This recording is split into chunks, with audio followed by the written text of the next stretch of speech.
Bonsoir, je m'appelle Sarah. Je suis maman d'un petit garçon qui s'appelle Roméo et qui a un TDAH fort depuis tout petit et qui a beaucoup de marqueurs qui s'apparentent à du trouble autistique. Du coup, ma question c'est, aujourd'hui en fait on n'a pas de diagnostic de trouble autistique parce qu'on conseille de... Enfin, on nous indique que c'est pas forcément la bonne voie. Et donc nous on est un peu perdus en tant que parents parce qu'en fait on voit que, enfin, on a l'impression qu'il y a plusieurs courants de pensée sur le diagnostic d'un enfant qui a un trouble autistique ou qui n'en a pas. Et du coup nous on est au bout du chemin et on est devant le précipice. Et en fait on n'a pas de solution à part la médication pardon, du TDAH, mais du coup, le reste, les autres aménagements, en fait, on ne les a pas vu qu'on n'a pas d'enfant avec un TSA. Vous habitez où? Excellent. Et vous avez eu une évaluation diagnostique qui a été réalisée, qui a contredit la question du TSA, ou pas d'évaluation? Non, pas d'évaluation. D'accord. Et est-ce que les professionnels qui accompagnent votre enfant pour le TDAH pourraient faire cette évaluation? On a demandé plusieurs fois, mais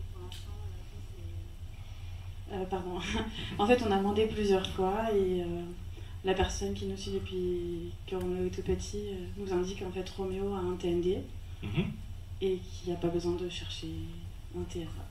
Okay. Alors c'est vrai que bon, le TDAH, bon, les troubles neurodéveloppementaux font partie du même famille et au cours de la vie, les choses peuvent évoluer beaucoup. Et globalement, il y a très rarement des troubles neurodéveloppementaux isolés. Seul le TDAH d'un côté ou seul le TSA de l'autre. En général, ils sont souvent associés, mais ils ne s'expriment pas forcément de la même manière selon l'âge. Et souvent, les parents détectent très précocement certains signes qui peuvent ne pas être forcément au premier plan à certains âges et donc peuvent avoir la sensation juste que par exemple l'enfant a une présentation de trouble du spectre de l'autisme sans forcément que ce soit la première chose qui sont ce qu'on appelle un diagnostic principal, c'est-à-dire au premier plan. Donc c'est des choses qui peuvent effectivement évoluer au cours de la vie et donc des réévaluations peuvent être faites quand il y a une évaluation qui a été faite et qui a un désaccord. Je ne sais pas si vous avez fait appel au service, au CESA, mais disons que ça peut rentrer dans ce qu'on appelle les diagnostics complexes, c'est-à-dire que les centres ressources autisme, donc ici le centre d'évaluation sévère de l'autisme, qui est juste à côté de mon service, a pour mission justement de recevoir des situations dans lesquelles un certain nombre de personnes peuvent avoir soit reçu une évaluation diagnostique et les collègues n'ont pas réussi à conclure, soit parce qu'il y a un désaccord entre les parents et les collègues sur le diagnostic, soit un désaccord entre collègues, tout est possible. Enfin bref, tout ce qui est un peu d'une certaine complexité. Donc je vous encourage à nous contacter si vous le souhaitez pour qu'on puisse enregistrer votre dossier, celui de votre enfant, de Roméo. Et peut-être qu'on aura l'occasion de se rencontrer à l'issue de... Alors on a notre assistante qui vous posera plein de questions pour essayer d'avoir des informations concernant son parcours. Et puis ensuite, si vous n'y voyez pas d'inconvénient, on se mettra en lien avec la personne qui connaît votre enfant sur le plan professionnel. Et puis, évidemment, après, avec vous, pour pouvoir évaluer et regarder ensemble ce qu'il en est. C'est rare que les parents se trompent, en général. Hein. La plupart du temps, les parents ne se trompent pas. Alors après, sur le diagnostic principal, ce que je disais tout à l'heure, c'est qu'il y a ce qu'on appelle diagnostic principal, en fait, c'est celui qui est au premier plan du retentissement, c'est-à-dire celui qui va apporter le plus de problèmes dans la vie quotidienne. Et ça peut varier au cours de la vie, effectivement. C'est pour ça que parfois, il y a des diagnostics principaux qui peuvent être portés à l'âge de 3 ans, qui ne vont pas forcément être le diagnostic principal à 15 ans. Par exemple, parce que les exigences sociales, tout simplement, ne sont pas les mêmes. Ça ne veut pas dire que les deux diagnostics ne sont pas concomitants, mais ça veut dire simplement que leur importance dans la vie de l'enfant n'est pas la même au cours de la vie. Et ça, c'est vrai que ça peut varier tout au long du parcours, y compris à l'âge adulte.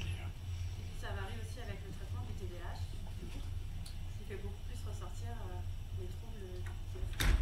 Oui, c'est vrai.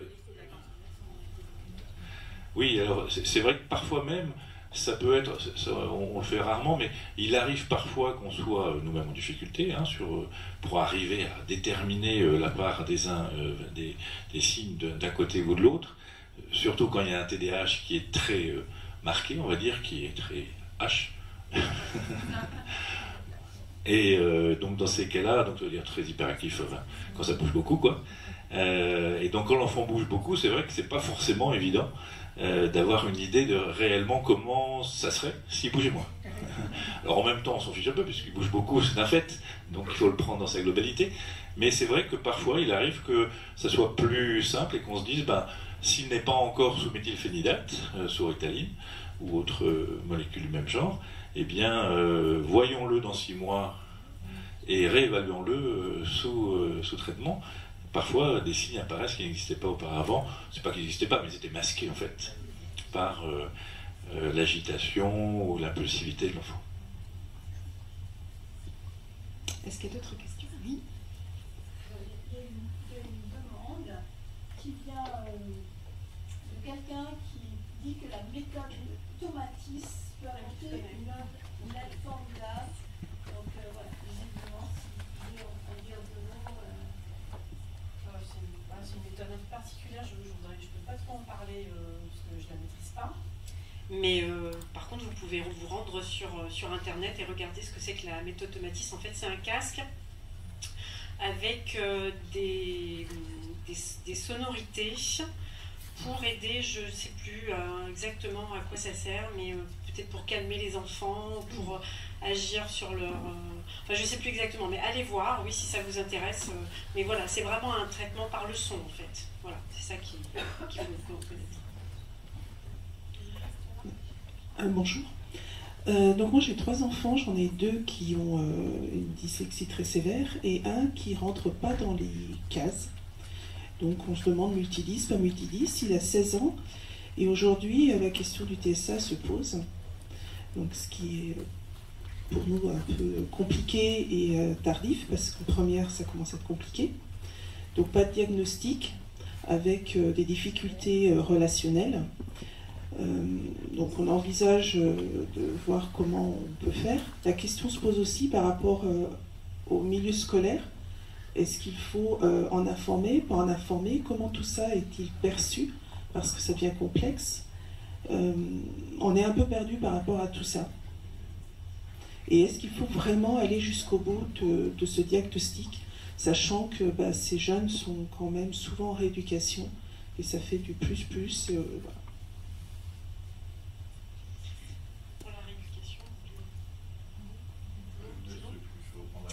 Alors, moi je pense qu'il faut vraiment poser un diagnostic à un moment parce qu'il faut savoir, ça va permettre de savoir qu'est-ce que vous pouvez mettre en place pour l'aider en fait, c'est surtout ça. De trouver les personnes pour l'accompagner et surtout de réfléchir à ce qui lui correspond le mieux à lui. Moi je pense que le diagnostic est primordial. Après il faut effectivement échanger avec les équipes. En fait après avec l'école vous avez un référent autisme normalement qui va vous accompagner dans la scolarité. Pour ça il est en première, vous avez plus que 2 ans parce qu'après à la fac il n'y a plus rien. Hein, donc si maintenant il y a Aspi Friendly. Donc voilà, maintenant c'est possible de faire des études supérieures à la fac. Dans les écoles supérieures, les écoles c'est plus difficile, mais effectivement moi je vous conseille de poser le diagnostic maintenant. En plus il pourra bénéficier peut-être d'aménagement pour les épreuves du bac, d'aménagement pour ses apprentissages, donc s'il a des difficultés, hein, je connais pas votre garçon, mais voilà, ça quand même, ça permet, si vous êtes face à une équipe quand même qui est bienveillante. Normalement maintenant les enseignants ils ont quand même une petite sensibilité, enfin voilà, on les éduque un petit peu et puis il aura peut-être une AVS aussi s'il en a besoin, enfin voilà, il y a quand même ça va quand même beaucoup vous aider dans son accompagnement, oui. Et bon après il faut effectivement avoir affaire à une équipe bienveillante et formée ou qui accepte de se former Parce que je rappelle que dans l'éducation nationale, la formation n'est pas obligatoire pour accompagner des personnes autistes. Moi, j'ai le cas d'une amie, sa fille était en école primaire et l'enseignante gérait une classe autiste et n'avait reçu aucune formation. Elle estimait qu'elle n'en avait pas besoin. On ne peut pas on peut pas accompagner l'autisme si on ne le connaît pas, c'est pas possible. Voilà. Donc la formation, encore une fois, initiale et indispensable. Je sais que les enseignants ont beaucoup de mal à caler des formations parce qu'ils ont quand même beaucoup de travail. Et c'est pour ça qu'il faudrait partir sur la formation initiale. Mais oui, je pense que ça l'aidera beaucoup, ouais, en fonction de l'équipe que vous aurez en face de vous, malheureusement.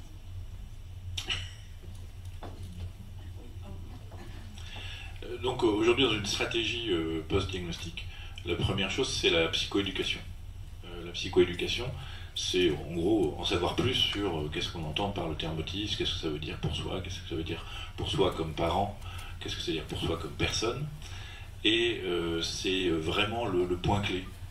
Alors, quel que soit l'âge, souvent quand c'est petit, chez les petits, ça va être surtout auprès des parents, hein, et ça c'est vrai à tous les âges, mais évidemment encore plus quand l'enfant est jeune, de pouvoir d'emblée lui apporter les ressources en compréhension de ce qu'est l'autisme, qu'est-ce que ça a comme retentissement, etc., etc.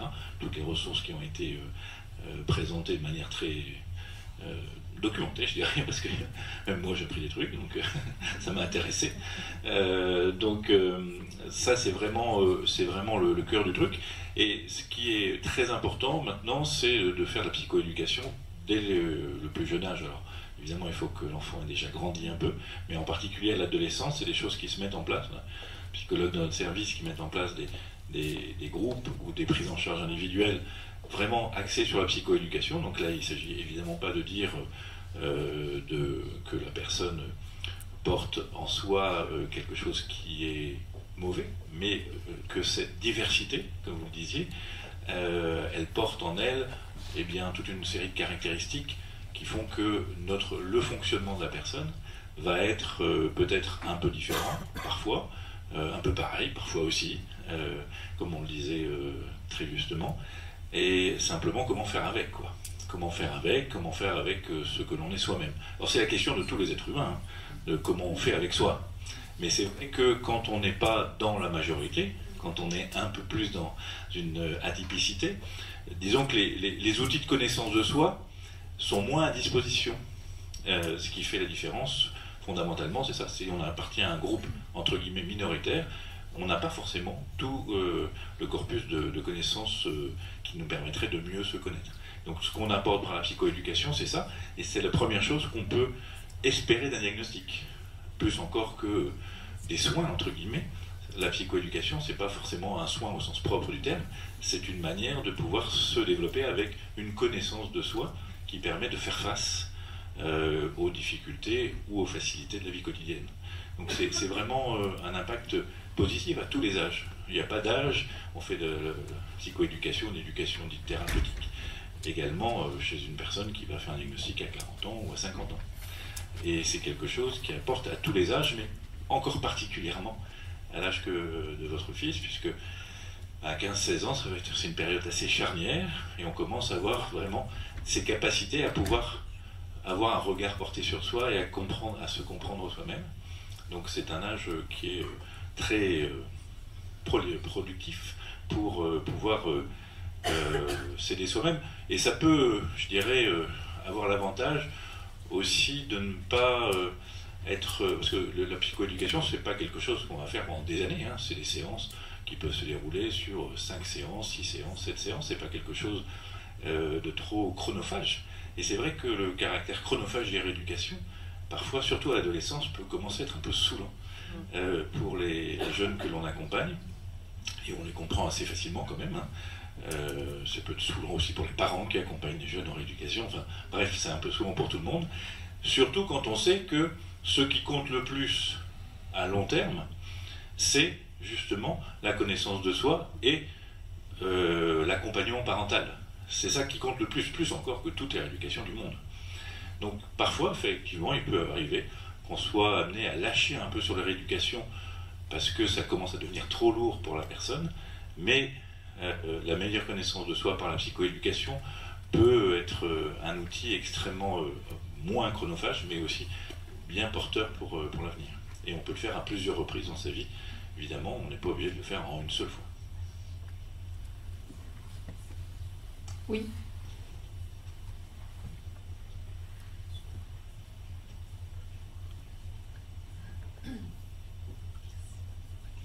Vous avez tout à l'heure, parce que moi je suis professionnelle, je suis AESH, donc plus AVS.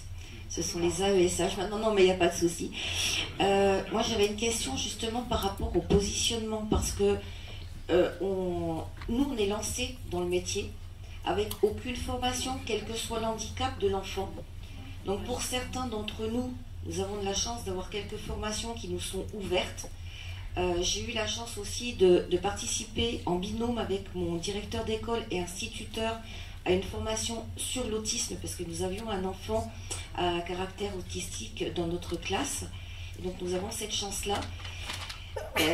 À votre niveau, à vous, vous serait-il possible de pouvoir peut-être justement pour nos corps de métier, tels que les AESH, nous aider à un positionnement, donc avec des formations, pour nous aider justement à répondre et peut-être pas soulager, mais parce que nos enseignants, en tout cas pour ma part, j'ai un enseignant qui a eu cette formation avec moi, les autres n'ont aucune formation, donc ils sont vraiment, on est lâchés, donc après les MOOC, etc., c'est super, mais en même temps, d'avoir des interactions avec des collègues, de pouvoir entendre des professionnels de santé qui nous aident, et peut-être qu'on pourra mieux aider l'enfant aussi pour aider les familles.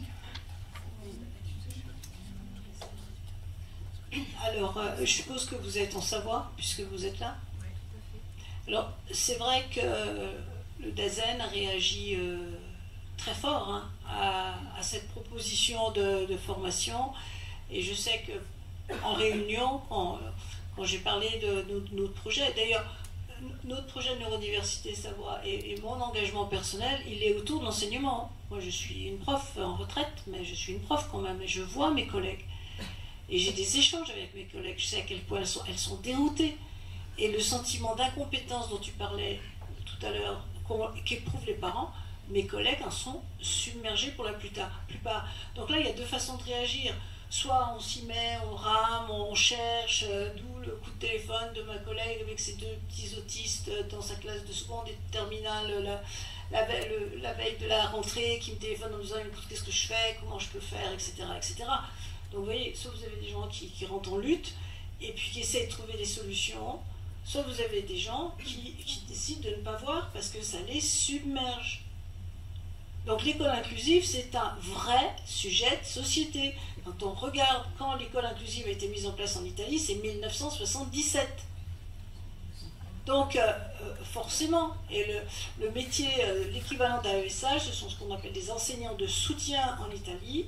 Ce sont des enseignants qui passent un concours unique après plusieurs années de carrière, qui ont une année complète de formation, qui travaillent en partenariat avec l'enseignant. C'est pas la même histoire. Donc tout le monde est maltraité. Les parents sont maltraités, les enfants sont maltraités, les AESH sont maltraités, les enseignants le système est maltraité. Et l'école est en danger avec ce système-là, alors qu'il faut absolument aider les enfants et les parents. Et moi, ce qui me crève le cœur, j'ai l'exemple d'une maman qui est une maman solo. Et là, les mamans solo, on n'en parle pas non plus. Quand tu as encore un mari qui te permet de t'occuper de tes enfants, ça va. Mais les mamans solo qui sont au RSA, moi, il y en a une là qui est sur Chambéry là qui risque d'être à la rue vendredi. Donc vous voyez, on fait comment? Donc c'est bon, enfin bref, je vais m'arrêter. Mais vraiment, c'est une urgence et puis on va arrêter d'être poli quand même. On va faire comme si tout allait bien. Moi, je voudrais intervenir. Je suis médecin retraité. Okay.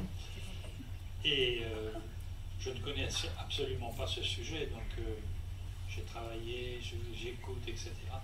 Moi, je crois franchement qu'il faudrait que les troubles du spectre autistique sortent de la psychiatrie. Ça m'interroge vraiment, parce que d'une part, on introduit forcément une discrimination autour du terme autisme et psychiatrie. Moi-même, dans ma carrière, j'étais anesthésiste réanimateur et j'étais un des pionniers des soins palliatifs en France. Ça veut dire qu'on a inventé un terme pour reconnaître la nécessité de la prise en charge des personnes en fin de vie atteintes de cancer ou d'autres pathologies. Et moi, je pense que, manifestement, on voit bien que l'autisme est une maladie qui ne peut s'appréhender que de manière globale, qu'il ne faut surtout pas entrer par le biais de la psychiatrie parce qu'on risque de focaliser et de stigmatiser, et que ça relève également du champ du handicap. Et donc, quel nom on pourrait donner par la prise en charge à venir des personnes atteintes d'autisme? En tout cas, pour la profession médicale, c'est une vraie question. Alors, moi, j'ai un rêve, hein, c'est que la déstigmatisation porte sur l'ensemble de la psychiatrie. C'est-à-dire qu'en fait, le problème, c'est pas tant la psychiatrie que la stigmatisation de la psychiatrie. On peut toujours changer le mot. D'ailleurs, on l'a changé. Il est devenu trouble du neurodéveloppement. Donc, on a mis plus du neuro. Ça ne veut pas dire que les neurologues s'occupent plus. Et je veux dire, ils s'en occupent dans le champ qui est le leur, celui des comorbidités neurologiques. Alors, on peut changer le mot de la psychiatrie et mettre un autre mot. Je suis, moi, pas contre. J'aimerais tellement que ça ne soit pas stigmatisant d'être un patient de suivi en psychiatrie, d'être schizophrène, d'avoir un trouble bipolaire, d'avoir un trouble de l'humeur.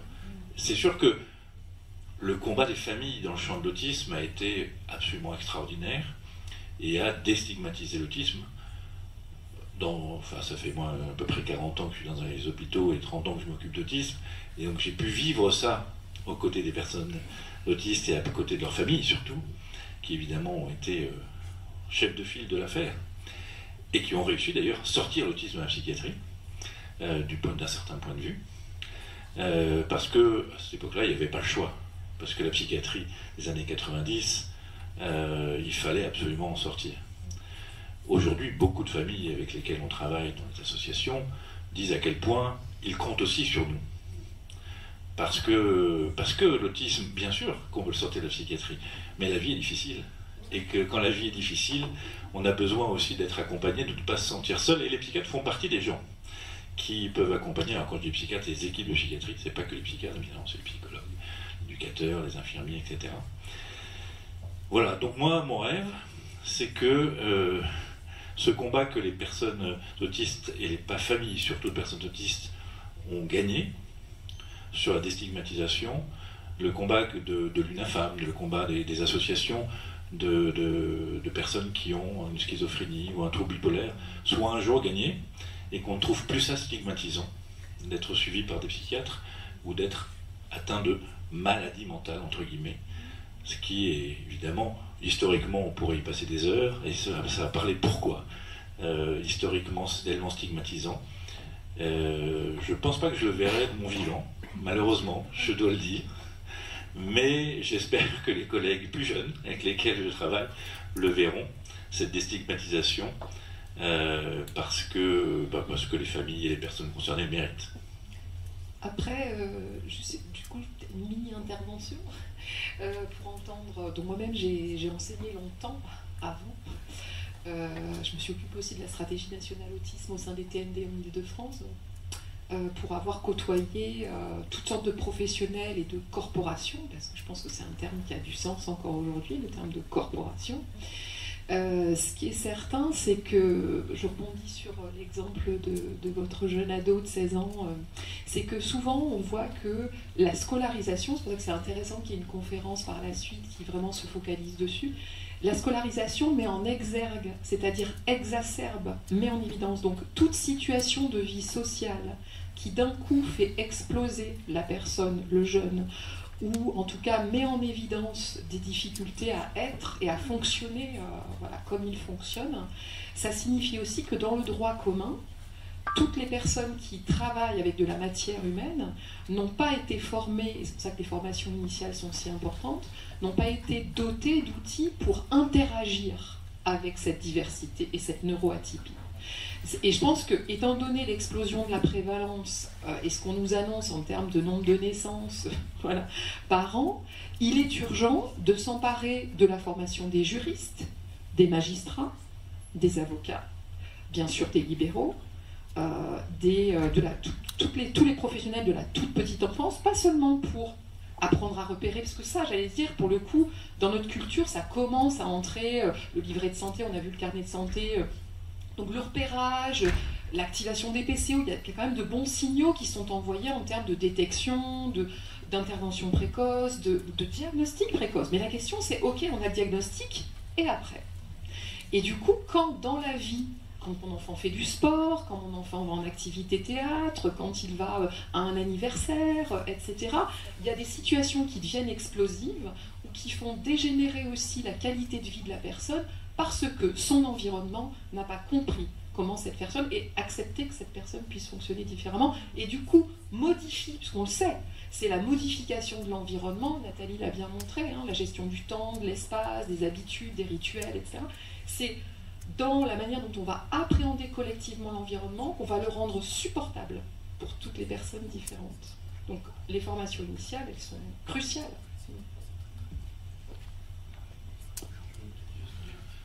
Je rebondis pour répondre à la question qui était posée par rapport à la formation.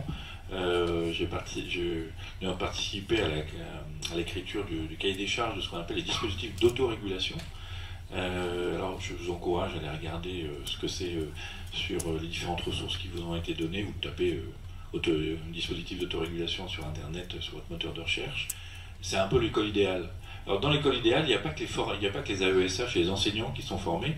Et là, je rebondis sur ce que vous disiez, Madame Huy, c'est-à-dire que c'est aussi les parents d'élèves de l'école, donc c'est les écoles qui sont inclusives, donc c'est les écoles en entier, et les écoles, c'est aussi les autres élèves et aussi les parents, parce que la seule façon d'être inclusif, c'est d'accepter cette diversité. Parce que l'idée, c'est pas... Enfin, la formation, c'est bien, mais c'est pas pour normaliser l'enfant, c'est pas ça le but. Le but, c'est pouvoir vivre ensemble, comme vous le disiez. Et ça, si vous voulez, c'est ça la clé. La clé, c'est vivre ensemble, ça commence aussi par les autres parents d'élèves. Si nous acceptons que la classe dans laquelle nos enfants sont scolarisés, ça soit un peu le bazar, et que peut-être le programme ne sera pas fait exactement comme il faudrait, parce que il faut accepter cette diversité, ben là, l'inclusion est gagnée. Mais on n'en est pas tout à fait là. Si je peux dire, c'est un peu un euphémisme, mais c'est par là que ça passe, par la formation effectivement des professionnels, mais surtout l'acceptation parentale des parents d'enfants neurotypiques, entre guillemets. Et quand vous dites que vous êtes toute seule, effectivement, comme on l'a vu tout à l'heure, c'est un travail d'équipe. L'enseignant ou l'AESH qui accompagne l'enfant, il n'a pas de raison d'être tout seul dans cet accompagnement. Il doit être accompagné par toute l'équipe pédagogique, que ce soit également les femmes à la cantine scolaire, vraiment, c'est tout l'établissement qui doit être derrière. On n'a pas le droit d'être seul, c'est pas possible. Sinon, vous allez avoir un sentiment d'incompétence, ça va agir, comme on l'a vu, sur votre bien-être. Et non, c'est terrible de ne pas se sentir compétent. Et c'est vraiment ça, il faut vraiment être dans cette logique de collaboration. C'est vraiment indispensable. Pour rebondir sur ce qui se dit, je pense qu'il y a beaucoup de choses qui existent et les parents sont sensibilisés quand on a des diagnostics ou non. On sent que notre enfant a une difficulté ou non. Effectivement, on peut avoir des gens bienveillants qui font le nécessaire parce que formés, parce que sensibilisés, concernés. Où ça devient beaucoup plus complexe, c'est quand une demande basique d'aménagement n'est pas réalisée, ou quand il y a des regards, des remarques. Alors tout le monde est humain, certes, mais je pense que si chacun commençait à appliquer ce qu'il devrait appliquer, ce qui existe, ça ferait avancer beaucoup de choses. On n'a peut-être pas besoin de réinventer énormément de choses. Et ça, c'est très, très compliqué. Et on se retrouve seul, et je trouve qu'on est tous seuls dans notre coin, et que la communication, elle passe pas. Pourquoi, je ne sais pas. Mais déjà, rien que nous, parents, d'accepter la différence de nos enfants, oui. C'est extrêmement compliqué. C'est un parcours difficile d'aller frapper aux portes de chaque enseignant c'est très très coûteux. Et je trouve qu'à un moment donné, là, eh ben, on ne parle pas de l'enfant, on ne parle pas du jeune en fait. Oui, c'est ça. Et aujourd'hui, on parle beaucoup de nous et le jeune là-dedans, parce que finalement, celui qui est confronté à toute cette incompréhension ou ce manque de communication, c'est lui. Tout à fait. Et là, la formation, je ne suis pas sûre que ce soit c'est que une la des clés, clé. parce que l'accès à la connaissance, ça facilite quand même une reconnaissance, et puis ça donne des outils de compréhension, vraiment. Maintenant, vous parlez d'adaptation. Malheureusement, si vous n'avez pas de diagnostic, jamais vous n'aurez d'aide de la part de la MDPH, malheureusement. Donc ça, voilà, ça fonctionne comme ça chez nous. Et le regard de l'autre est très difficile. Ah, mais oui, je suis d'accord avec qu'est-ce qu'on peut en tirer vraiment de plus?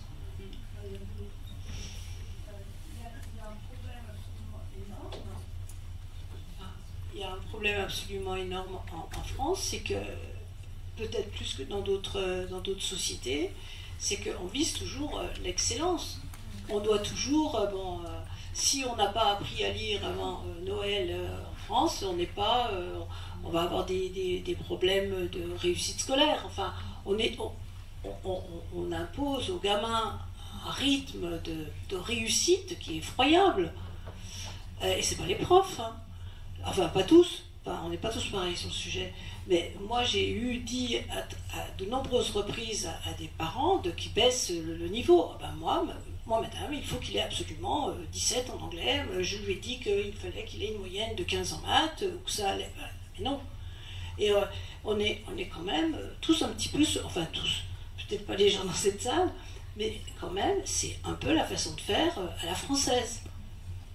Et donc, nous, l'école inclusive, elle va être dure à passer avec des références pareilles. Hein. Quand on ne s'intéresse pas à la qualité de la personne, à la façon d'être de la personne, à la particularité de la personne, voire même qu'on se l'interdit, voire même qu'on nous l'interdit, à nous enseignants.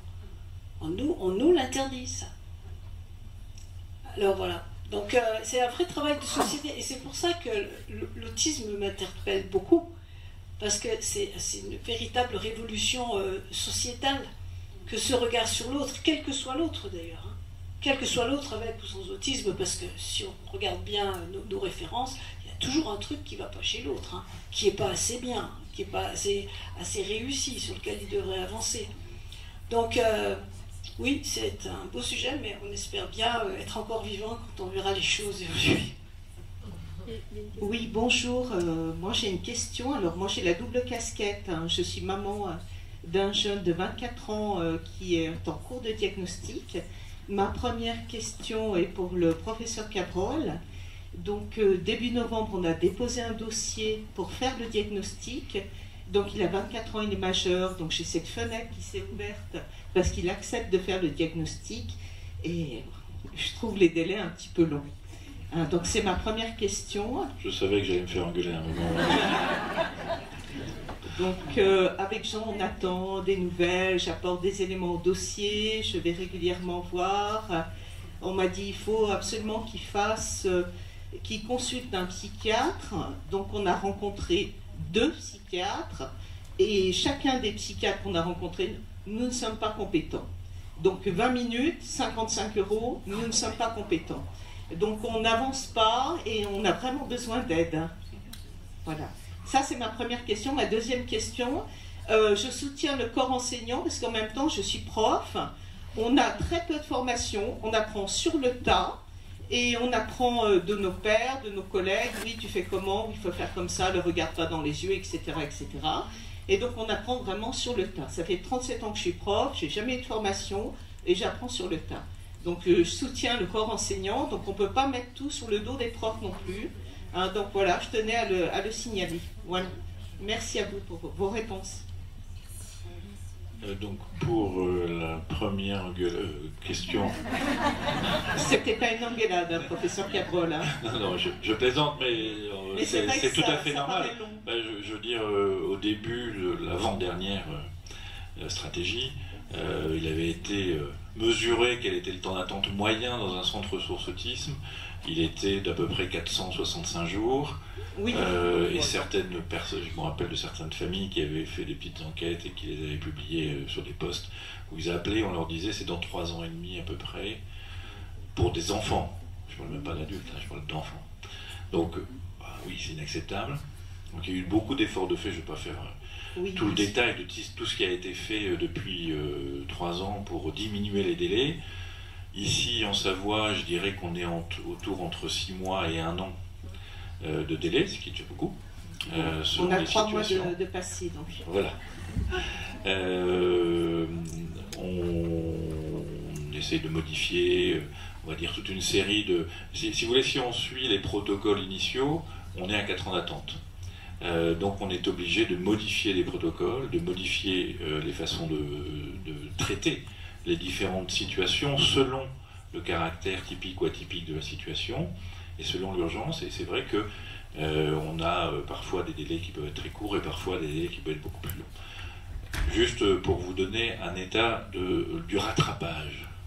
Parce que même si on ne prend que 1% de la population, ce qui est le chiffre minimal actuel, actuellement 1%, c'est des chiffres, disons, raisonnables. Bien sûr, dans certains États des États-Unis, on monte à 4, 5, 6% pour l'autisme, mais laissons 1%. Je me souviens, il y a 10 ans, j'ai fait une petite étude juste rapide pour voir combien de personnes étaient adultes, avaient eu un diagnostic dans les 10 dernières années, ici au CHS de la Savoie, sachant que seul le CHS de la Savoie faisait diagnostic, et encore pas beaucoup à cette époque-là. On était, je crois, de souvenir à 140 à peu près. 140 sur 10 ans. Juste vous vous rappelez qu'on est 400 et quelques mille en Savoie, et que 1%, si on prend même que les adultes, c'est au moins 3000, et que chaque année, des enfants passent de 18 à 18 ans, et donc chaque année, il y a des adultes de plus. Sur 10 ans, ça fait, je ne vais pas calculer, mais à peu près 5-6 000 personnes. Oui, je donc suis on pas passe de 60. Donc on passe de 120 à 6000. Et chaque année, ça augmente. Donc le niveau de rattrapage, il est insubmersible. Bon, heureusement, tout le monde n'a pas forcément le même besoin diagnostique, ça dépend beaucoup du retentissement. Et c'est vrai que dans notre service, on donne un accès prioritaire aux personnes qui ont un fort retentissement. Parce que c'est là où on considère que l'urgence est la plus grande. Ceux pour lesquels le retentissement au quotidien fait que la personne ne peut pas avoir la qualité de vie qu'elle pourrait espérer avoir. Et donc c'est vrai que ça crée des différences, on va dire une diversité, dans les réponses que l'on peut faire. Voilà. Je ne saurais pas trop quoi vous dire d'autre, si ce n'est que j'espère qu'on va répondre rapidement à la demande de votre fils, le plus rapidement possible. Merci à vous.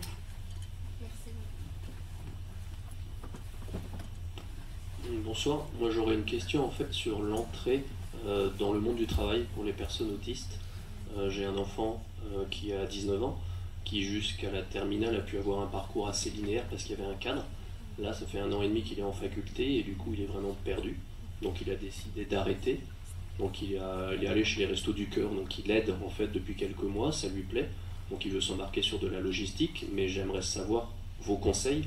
Est-ce qu'il faut lui mettre une étiquette RQTH pour qu'il puisse plus facilement y arriver ou, enfin, voilà, je me pose des questions sur comment il va pouvoir trouver un travail pour les 40 années à venir et puis qu'il puisse se faire plaisir.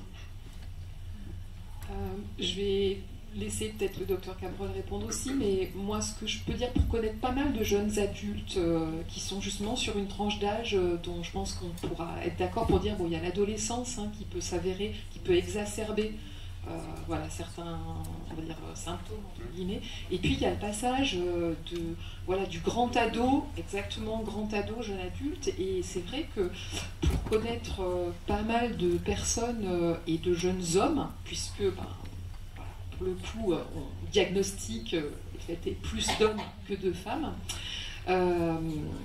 j'allais dire tout va dépendre du retentissement, comme le disait le docteur Cabrol, c'est-à-dire le niveau de handicap, entre guillemets, sans que ce soit péjoratif, c'est dans quelle mesure ça va handicaper la personne dans les actions, dans la gestion de la vie quotidienne, le poids que ça va peser aussi. Dans quelle mesure il faut qu'il compense, c'est-à-dire dans quelle mesure l'effort qui lui est demandé pour s'ajuster à son environnement crée un inconfort ou beaucoup de fatigue. Et ça, je pense que c'est des professionnels qui peuvent accompagner ce jeune adulte dans la graduation et dire ben, j'en suis là sur une échelle de 0 à 10 en termes de fatigue en fin de journée, en termes de sollicitation par mon environnement, en termes de stimuli sensoriels qui sont venus vraiment faire que j'ai un épuisement en fin de journée. Alors effectivement il faut aller voir s'il n'y a pas des aménagements possibles, peut-être du temps partiel et pas du temps plein, mais ça j'allais dire c'est que la personne qui va être la mieux à même de dire voilà mon ressenti, mon éprouvé, puisque votre fils il est verbal, encore une fois, il a suivi une scolarité, il arrive à élaborer, il est vraisemblablement aussi capable de pouvoir communiquer sur son état intérieur, sur ses émotions, etc. Autant de choses que beaucoup de personnes autistes n'arrivent pas à verbaliser. Donc, étant donné son niveau intellectuel, sa capacité d'élaboration, il va pouvoir communiquer là-dessus. Et effectivement, je pense que si à un moment donné, il y a une trop forte sollicitation, trop de compensation, trop de fatigue, ça, ce sont des indicateurs, à mon avis, qu'il faut prendre en compte dans l'activité pré-professionnelle ou les études supérieures. Mais bon, après, je ne sais pas si vous voulez peut-être compléter. Oui, je veux bien dire un mot. Alors, c'est vrai qu'on a beaucoup parlé de l'école tout à l'heure, avec parfois... des critiques, mais pour ceux qui ont vécu les 30 dernières années d'autisme dans la société, l'école, il y a 30 ans, c'était beaucoup plus compliqué et tous les dispositifs qui ont été créés ont quand même été conçus pour essayer d'améliorer les choses. Le combat pour le travail, il n'a fait que commencer il y a très peu de temps. Et donc le combat, il reste à mener de ce point de vue-là. C'est le même combat sociétal, parce que pour que les sociétés puissent être inclusive, il faut que le monde de l'enfance de ceux qui sont aujourd'hui dirigeants ait été eux-mêmes inclusifs. C'est-à-dire qu'il faut qu'un dirigeant ait eu une enfance inclusive pour que lui-même ait envie d'être inclusif plus tard. Enfin bon. Donc ça tourne un peu en rond ce que je dis, mais quand même ça reste un combat que je considère comme aujourd'hui pas du tout gagné et encore très compliqué. Après, ça ne veut pas dire qu'il n'y a pas des choses qui se mettent en place. Il y a beaucoup de choses qui se mettent en place actuellement. En 2025, il y aura encore d'autres dispositifs d'aide qui vont se mettre en place également. La RQTH, c'est un peu au cas par cas, mais comme le disait Madame Huys, c'est vrai que à partir du moment où une personne va à un moment donné être en difficulté sur son poste, il est préférable d'avoir une attitude proactive, préventive, parce que ça permet à la personne de ne pas vivre des expériences négatives successives. Parce qu'on a beaucoup de personnes autistes en situation professionnelle qui vont vivre d'abord des situations d'échec avant d'accepter, par exemple, qu'on vienne parler avec leur employeur et essayer de mettre en place des aménagements. Ça se comprend très bien. Je comprends très bien que la personne n'ait pas envie justement d'être stigmatisée. Mais si la personne est en difficulté parce qu'elle est trop fatiguée, parce que c'est fatigant, parce que sensoriellement ça ne marche pas, parce que les aménagements sont nécessaires sur son planning, etc. De toute façon, ça va arriver et il vaut mieux avoir été proactif sur ce plan-là.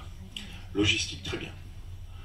Logistique, très bien. Très bonne filière par rapport à la question de l'autisme. Et juste une dernière chose, vous avez dit à la fin qu'il se fasse plaisir. Et ça, c'est le plus important. Parce que, je veux dire, le travail, c'est pas la santé, du tout. Et le travail, pour certains, c'est effectivement, ça a plein de sens, ça donne un épanouissement, etc. Pas pour tout le monde. Donc, c'est pas un travail obligatoire, mais par contre, comme vous dites, qu'il se fasse plaisir, ça, effectivement, c'est l'objectif. Après, juste pour conclure, sur le jeune adulte en formation, l'intérêt d'une reconnaissance au-delà de la RQTH, c'est la possibilité de recourir à des dispositifs comme les SAMSA, qui sont vraiment les organes médico-sociaux les plus indiqués pour l'accompagnement dans l'exercice professionnel. Mais encore une fois, ça va vraiment dépendre du niveau non pas de résistance, surtout pas, mais d'inconfort qu'il va pouvoir communiquer et dire, éprouver. Et c'est ça qui va donner l'indicateur. Et si je peux me permettre du coup, c'est que je trouve surtout avec des personnes qui vont être capables, hein, encore une fois, qui ont cette compétence de pouvoir dire et verbaliser leur inconfort, c'est de ne pas attendre. Et c'est effectivement de mettre suffisamment en confiance pour recueillir cette parole du jeune adulte, pour dire bah là, voilà ce que je ne supporte pas dans le quotidien, voilà ce qui est trop dur pour moi.